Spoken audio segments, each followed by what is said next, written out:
Have you ever gazed at a vibrant coral reef, either in a documentary or maybe even with your own eyes, and just marveled at its beauty? The intricate shapes, the dazzling colors, it's like an underwater city built by aliens. But what if I told you that this entire magnificent structure is built by tiny, soft-bodied animals? Yes, you heard that right. Coral isn't a rock or a plant. It's an animal, or more accurately, a colony of thousands of tiny animals called coral polyps. So, let's dive into what these little guys are and how they build these breathtaking reefs. Imagine a tiny, squishy creature, like a miniature sea anemone. That's a coral polyp. It has a simple stomach and a mouth surrounded by little stinging tentacles. Now, here's the genius part. Okay, these polyps are master builders. They pull calcium carbonate, which is basically dissolved limestone, from the seawater. Then, they secrete it to form a hard, protective skeleton around their soft bodies. Think of it like building your own house out of bone. Each polyp builds its own little cup-like skeleton, and they don't live alone. They live in massive colonies. As new polyps grow, they build their skeletons on top of the old ones. Over thousands, even millions of years, these layers of skeletons build up, creating the massive, complex structures we know as coral reefs. Some of these reefs are so huge they can be seen from space. It's like a city of skyscrapers, but instead of steel and concrete, it's made of the skeletons of countless generations of tiny animals. But wait, we've talked about the structure. But what about the incredible colors? The reds, the greens, the blues, where do they come from? The coral polyps themselves are actually translucent, kind of see-through. The secret to their color lies in a fascinating partnership, a beautiful example of symbiosis. Living inside the tissues of most reef-building corals are microscopic algae called zooxanthellae. Say that 5 times fast. Zooxanthellae. This isn't a freeloader situation. It's a win-win deal. The coral polyp provides the algae with a safe, protected home and the compounds they need for photosynthesis, like carbon dioxide.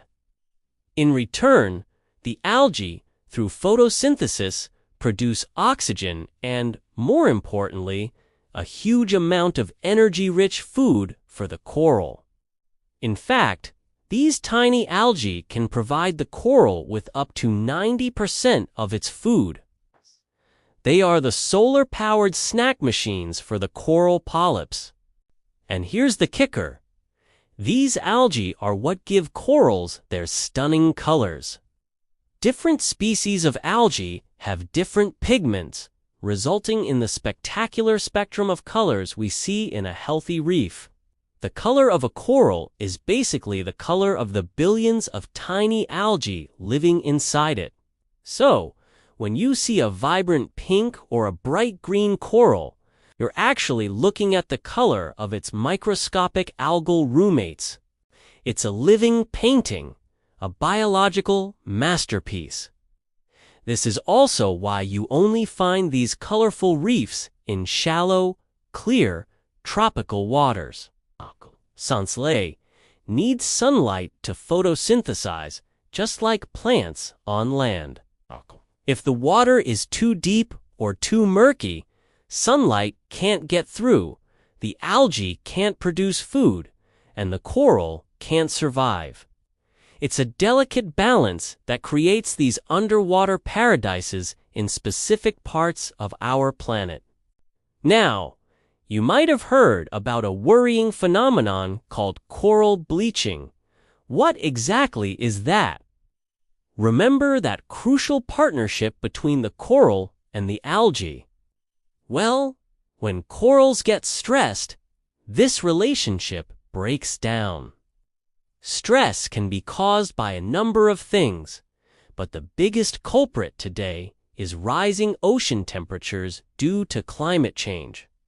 Pollution and changes in ocean acidity also play a huge role.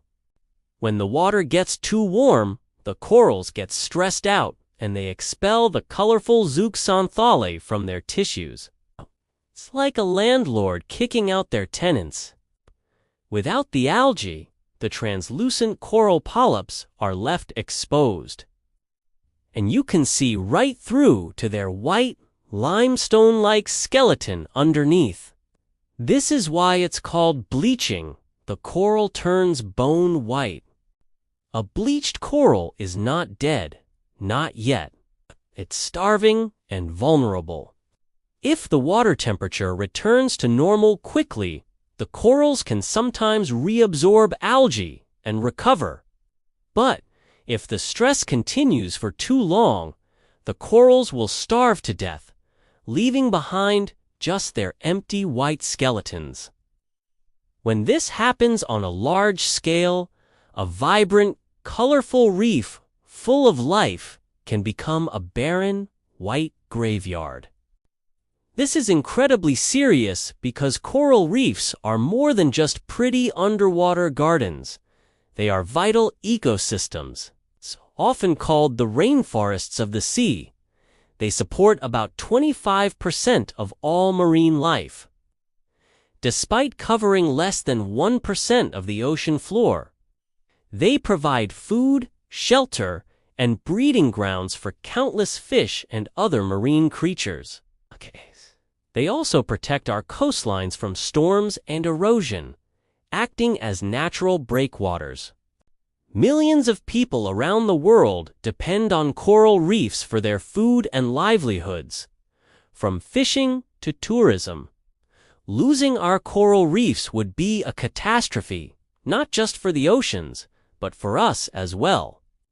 The beauty of a coral is a sign of a healthy, functioning ecosystem. That vibrant color isn't just decoration.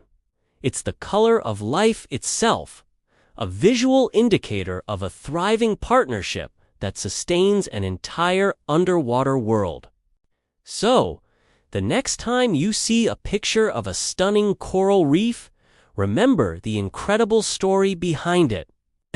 It's a story of tiny animal architects building cities from seawater.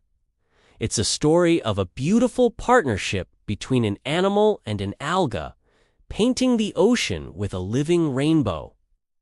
And it's a story that carries a crucial warning for all of us.